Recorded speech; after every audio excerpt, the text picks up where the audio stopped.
சும்மா வெளியில் போனேன் பெங்களூரில் ஒரு ஏதாவது ஸ்நாக்ஸ் மாதிரி சாப்பிட்டு வரலான்னு போனேன். பஜ்ஜி இந்த ஹோட்டலில் பார்த்த உடனே ஜஸ்ட்டு போய் பார்த்தேன். இந்த மாதிரி இந்த பஜ்ஜி சூடாக போட்டுருக்காரு. பஜ்ஜி வடை இவ்வளோ பாருங்கள், எத்தனை வடை க்ரௌடு பாருங்கள். இந்த ஹோட்டல் சின்னதாக ஒரு ரோட்டு கடை, இட்லி கடைன்னு சொல்லுவாங்க, ரோட்டு கடை. பஜ்ஜி சூடாக போட்டுருக்காரு. நிறைய பாருங்கள், இவ்வளோ பேர் பார்த்து சாப்பிடாங்க. நல்லா சாப்பிட்டு இந்த பஜ்ஜிக்காக எத்தனை வடை அப்படியே வெயிட் பண்ணிட்டு இருக்காங்க பாருங்கள். இந்த மாதிரி எங்கள் ஹோட்டலில் இந்த கிளைமேட்டுக்கு பார்த்தீங்கன்னா இல்லை சுட பஜ்ஜி போட்டால் இருப்பாங்க. செம்மையாக எடுக்கிறாரு பாருங்கள். அந்த போட்டோட இந்த பஜ்ஜி எப்படி காலியாக உள்ள ஒரு ஜஸ்ட்டு 2-3 நிமிஷம் இந்த கிட்டத்தட்ட ஒரு 50 பஜ்ஜி போட்டுருக்காரு. அழகாக எப்படி பாருங்கள், போட்ட உடனே கட்ட காலியாக இருப்பாங்க. நான் மசால் வடை வாங்கலான்னு நினைச்சேன்.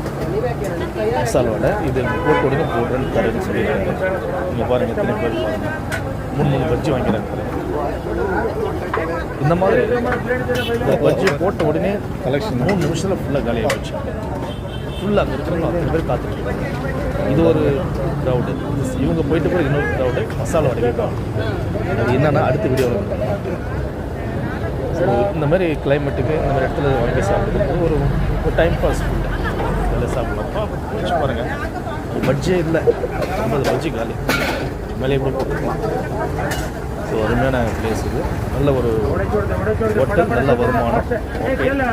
இந்த சேனலை பார்க்குறவங்க தயவுசெய்து சப்ஸ்கிரைப் பண்ணுங்கள். நன்றி. வடை பற்றி அடுத்த வீடியோவில் பார்க்கலாம்.